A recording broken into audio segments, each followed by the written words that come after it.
नमस्कार दोस्तों, आज के इस वीडियो में आप सभी लोगों का बहुत बहुत स्वागत है। सम्राट वू ने अपनी आत्मकथा में लिखा है, यह व्यक्ति अद्भुत है, चमत्कार है। इसने कुछ किए बिना मेरे मन को शांत कर दिया।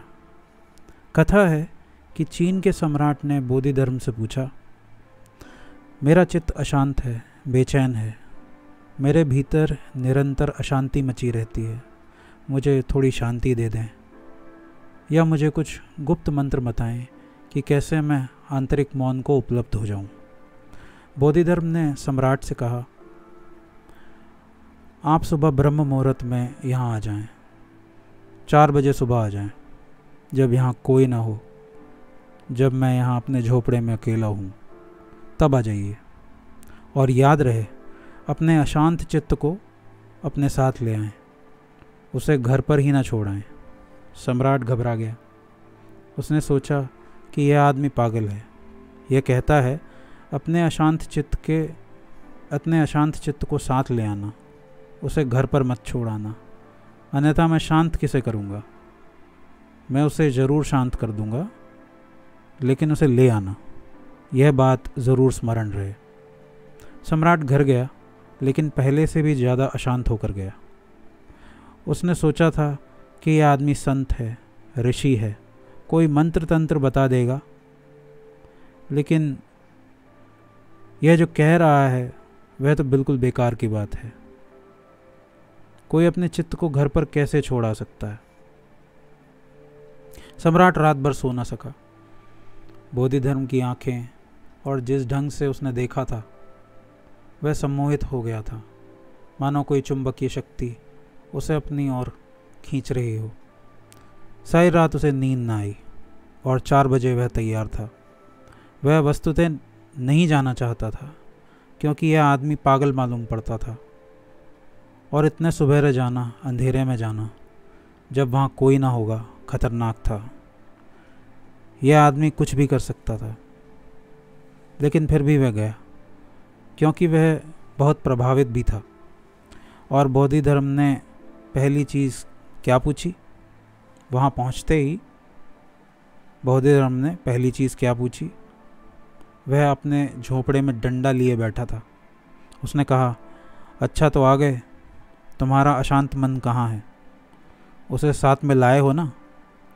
मैं उसे शांत करने के लिए तैयार बैठा हूँ। सम्राट ने कहा, लेकिन यह कोई वस्तु नहीं है, मैं आपको दिखा नहीं सकता हूँ, मैं इसे अपने साथ में नहीं ला सकता, यह मेरे भीतर ही है। बोधिधर्म ने कहा, बहुत अच्छा, अपनी आंखें बंद करो और खोजने की चेष्टा करो कि चित्त कहाँ है, और उसे ही तुम जैसे ही मिल जाए उसे पकड़ लो। आंखें खोलना और मुझे बता देना, मैं उसे शांत कर दूंगा। उस एकांत में और इस पागल व्यक्ति के साथ सम्राट वू ने आंखें बंद कर ली। उसने चेष्टा की, बहुत चेष्टा की, और वह बहुत भयभीत भी था, क्योंकि बोधिधर्म अपना डंडा लिए बैठा था, किसी भी क्षण चोट कर सकता था। सम्राट खोजने की कोशिश करने लगा, अपने भीतर खोजने की कोशिश करने लगा। उसने सब जगह खोजा, प्राणों के कोने कोने में झांका, खूब खोजा कि कहाँ है वह मन जो कि इतना अशांत है। और जितना ही उसने खोजा उतना ही उसे बोध हुआ कि अशांति तो विलीन हो गई है। उसने जितना ही खोजा उतना ही मन नहीं था, छाया की तरह मानो खो गया था। 2 घंटे गुजर गए और उसे पता भी नहीं था कि क्या हो रहा है।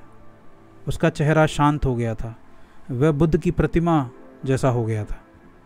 और जब सूर्योदय होने लगा तो बोधिधर्म ने कहा, अब आंखें खोलो, इतना पर्याप्त है, जैसे हो गया। और जब सूर्योदय होने लगा तो बोधिधर्म ने कहा, अब आंखें खोलो, इतना पर्याप्त है, 2 घंटे पर्याप्त से ज़्यादा हैं। अब क्या तुम बता सकते हो कि वह चित्त कहाँ है? सम्राट ने आंखें खोली। वह इतना शांत था जितना कि कोई मनुष्य हो सकता है। उसने बोधिधर्म के चरणों में अपना सिर रख दिया और कहा, आपने उसे शांत कर दिया।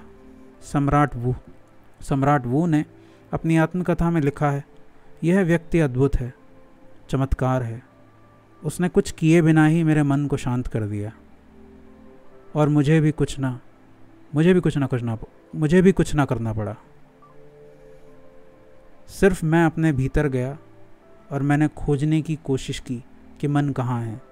निश्चित ही बोधिधर्म ने सही कहा कि पहले उसे खोज लो वह कहाँ है, और उसे खोजने की प्रयत्न ही काफ़ी था, वह कहीं पाया नहीं गया।